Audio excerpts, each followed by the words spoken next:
From MTN News, this is Montana This Morning. Good morning. It is 6 o'clock on this Tuesday morning. I'm Victoria Hill. Welcome to Montana This Morning. Happy to see you with us. And here we have Miller filling in for Ed today. I'm out of breath. Did a wow. A quick sprint. Man, I hurtled that thing, didn't I? You did. I think I snapped my ankle on that. How you doing this morning, Victoria? Doing pretty good as we approach the new year. So can only hope for better. Anything unresolved before you get into the brand new year? Is there something you're like, oh, I got to get this done before I get out of here? No, I accomplished quite a lot Did you? this year. It was quite amazing, yeah. So, and I stuck to my word and got it done. Well, right. Got her done, as Larry the Cable Guy would say. Well, get her done. Hey, you're talking my language now.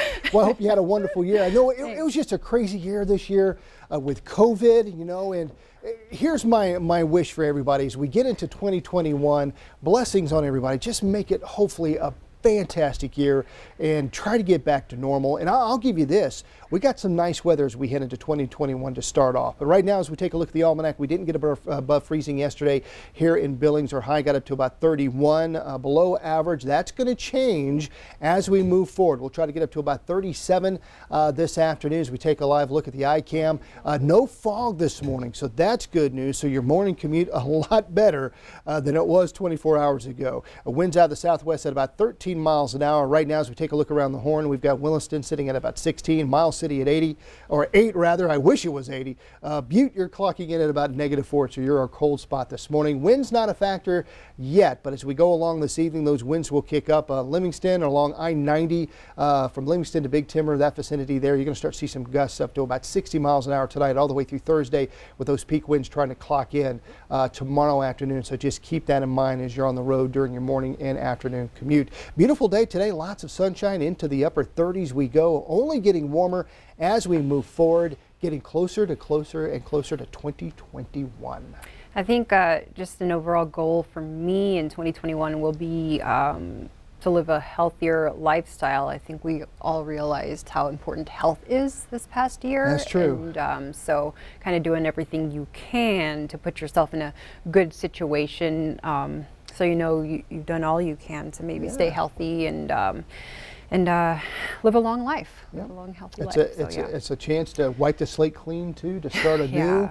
2021 is going to be better. Mm-hmm. That's my weather prediction. How about that? Yes. We'll all hope you're right. We'll hold you to it. We'll be here a year from now, and I'll be like, Miller, what happened? No. All right. Well, we do have some news, so I will get to it. Thank you. Okay. Our top story this morning, all eyes are on the Senate after the House passed a bill more than tripling the amount of money in COVID relief for Americans. This as medical experts warn of a wider COVID spread due in part to all of the traveling Americans are doing this holiday season. CBS's Deborah Alfarone has the latest. Schools are suspended. The bill is passed. The Democratic-led House passed a bill to increase stimulus checks to $2,000 for millions of eligible Americans. Now it's up to the Republican-led Senate to approve it or defy President Trump. The president held out on signing the COVID relief bill for 5 days out of concern that $600 check wasn't enough. Is $600 enough to get you by? That's gas money. That's gas money, that's about it. The Senate could vote on the new bill as soon as today, but those $2,000 stimulus checks would inflate the total COVID relief bill to more than $1 trillion. Many Senate Republicans have expressed concern about increasing spending. I am telling Donald Trump, don't just talk about it, act. These Senate Republicans have followed you through thick and thin. Get them now to act. While the fight over money continues, the fight against COVID-19 intensifies. According to the CDC, more than 11 million doses of the vaccine have been shipped out across the country, but just more than 2 million people have been vaccinated. In California, the outbreak is so bad, the U.S. military is sending dozens of doctors and nurses to help.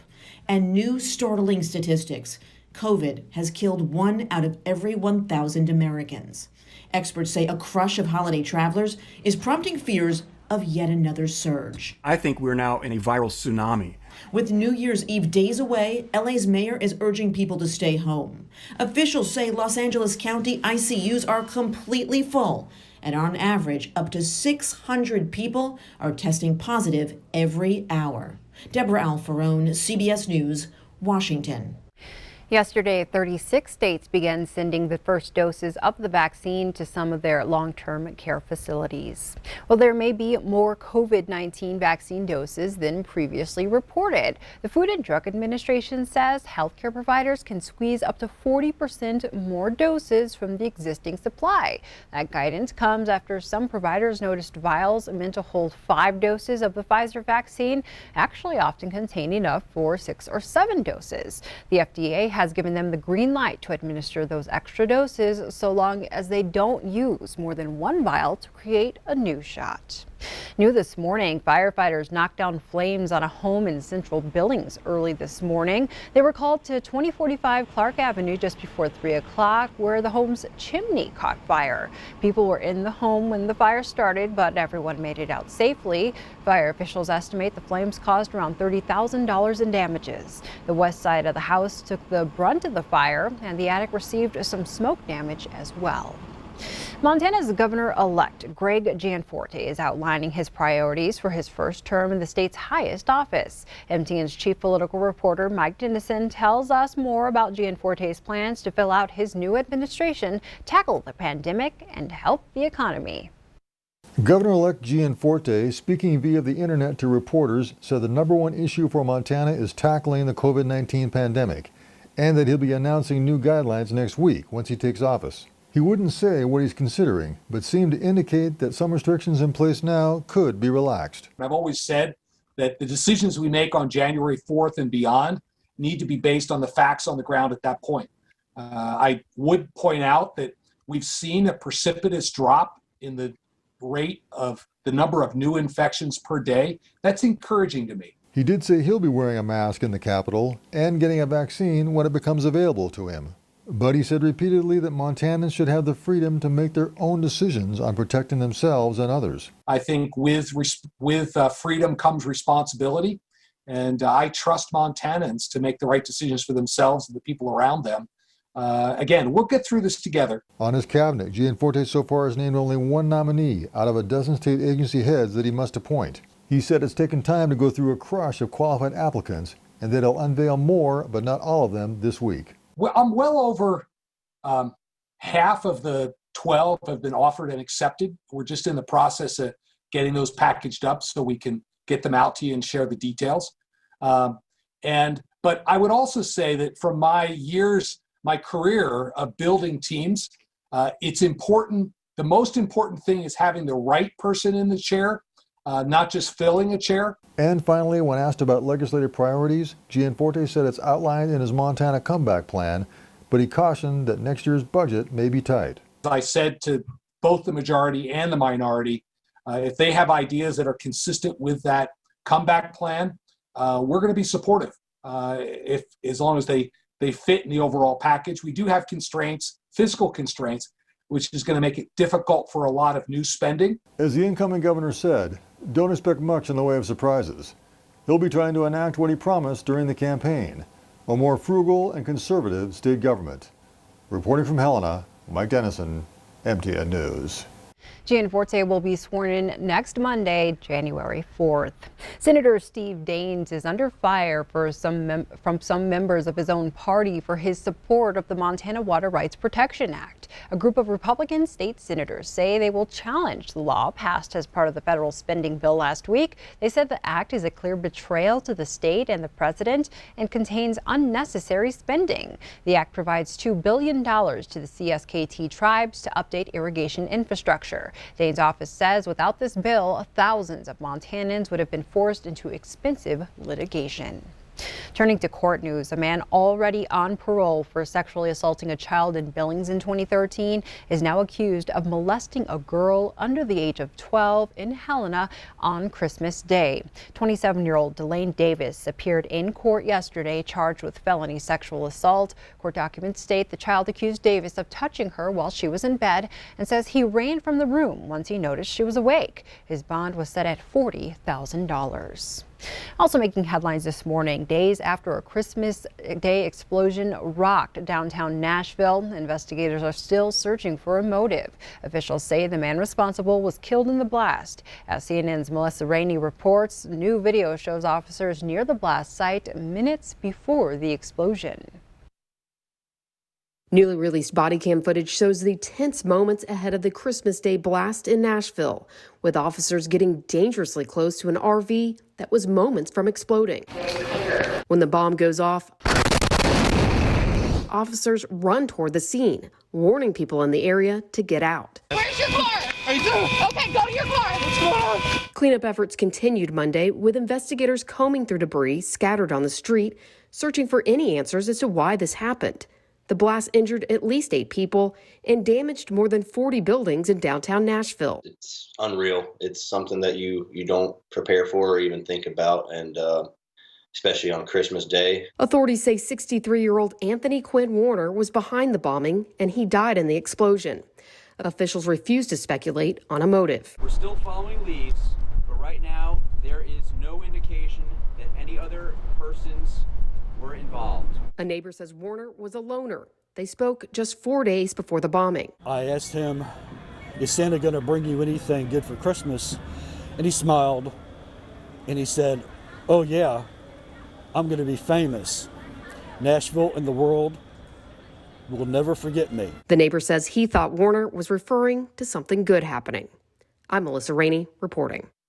And an AT&T transmission facility that provides wireless service to much of the region was among the buildings damaged in downtown Nashville. Authorities won't say if that building was a specific target. Well, it's a big day for Boeing. The company's 737 MAX aircraft will carry American passengers for the first time after being grounded following 2 deadly crashes. The American Airlines flight will travel from Miami to New York. Last month, the FAA approved changes that Boeing put in place to help fix issues with the aircraft. Several airlines outside the U.S. have resumed flights with the 737 MAX. And speaking of flights, you may soon need to show proof of a coronavirus vaccination if you want to travel. 2 companies partnered with hundreds of health systems and airlines to develop an app. It would allow users to upload medical data to create a health certificate or passcode to enter a venue or even another country. Critics say the biggest hurdles are maintaining personal privacy and also considering the effectiveness of the different vaccines. Rural hospitals are in a difficult spot right now. COVID-19 is hitting them harder than many big city hospitals, and staffing is far lower. As reporter Dan Grossman shows us, dire situations start to arise once some of those limited staff members start getting COVID-19 themselves. When the time comes to look back on what we've been able to accomplish, as you can tell, I've led a very eclectic life. Most would only hope to have a resume as diverse as that of Kurt Papenfuss. The boys got to meet, the Pope. One of my claims to fame is giving a Rambo a shot in the butt. There was also Everest, spending time with Neil Armstrong, and most recently, going toe-to-toe with COVID-19, a battle that left Kurt alone in an ICU for 9 days. There's a darkness in this illness that I can't say I've ever said about any other illness. Being the only ER doc at a rural hospital in Colorado, it was a fight Kurt was all too familiar with, and one that affected far more than just himself. Worst case scenario, you would have to divert patients if you don't have people in the door to care. Stella Worley is the CEO of Keefe Memorial, the 25-bed hospital where Kurt works along the Colorado-Kansas border. Kurt's illness sent her unit into a tailspin as they frantically looked for his replacement. We are a trauma level 4 hospital, so keeping that physician on staff 24/7 is what we are required to do. And it is getting to be more of a challenge to have hired physicians out here in rural. According to the National Center for Biotechnology Information, about 20% of our nation's population lives in rural areas, yet less than 10% of our nation's physicians practice there. It is a shortage that has plagued rural health care since even before COVID. For Stella, it meant a search for an ER doc that ended with a fill-in who had to drive 10 hours from Texas last minute to cover for 2 weeks while Kurt recovered. And I'm very worried about rural healthcare because a lot of rural healthcare is teetering on the brink right now. According to CDC data, COVID is killing rural Americans at a rate 3.5 times higher than those living in metropolitan areas, bringing this issue to a head. If everybody wants to do a miracle, just sit down right now with me and take a big breath in and a big breath out. An issue that has led Kurt to see more of life's beauty outside of his eclectic experiences. If you're recovering from COVID like I am and almost died, you just appreciate a light bulb on a Christmas tree. I'm Dan Grossman reporting. And before we take a break, we all hope flipping the calendar to 2021 will bring the end of the pandemic, but many businesses may never be the same. So one billing staple is being proactive and helping people and their health rebound. And as Q2's Casey Conlon shows us, it's working. It's hard to find any industry more affected by the COVID-19 pandemic than gyms. Normally, there are hundreds that come to the YMCA in Billings every day for group exercise classes. But there are many who just don't feel comfortable in that kind of setting right now. And the YMCA says, hey, that's fine. You don't have to come here. You can come here. Because the Y now offers all of its classes, both in person and online through Zoom. All right. It's just been crucial because not everybody can come in and whatever their story is, they can still go to their normal favorite ones, know that they're there at the same time, the same day, the same instructor, and have access to all of it. The Y recently purchased new cameras and audio equipment that give their online participants a much better experience. Nice job, right? And it's paying off, not only with old members returning, but with brand new members solely using the virtual offerings. We have people from out of state joining the Y, which is just awesome. We have like Maryland and North Dakota and like all these crazy places that they talk to their sister and they're like, hey, this is an option for you. You can just do the, get a membership and you can do these classes with me. And instead we have siblings doing it from different states, and like, it was just not expected, but definitely rewarding for our facility. So I'm gonna face the camera here. It's been a long ride to get here. The beginnings of the pandemic had everybody scrambling.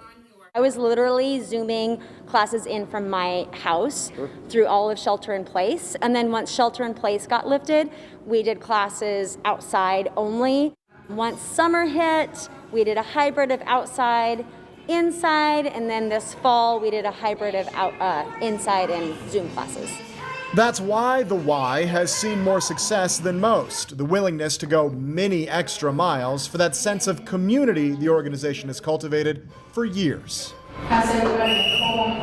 As long as I felt like we were keeping people on track with their fitness and some form of structure and interacting with us, I was like, I will do whatever. Even if we have, 3 or 4 people online, it doesn't matter. Those people are being active and they have an option, saying this is making a big difference, or people joining the Y because now they have access to these classes again.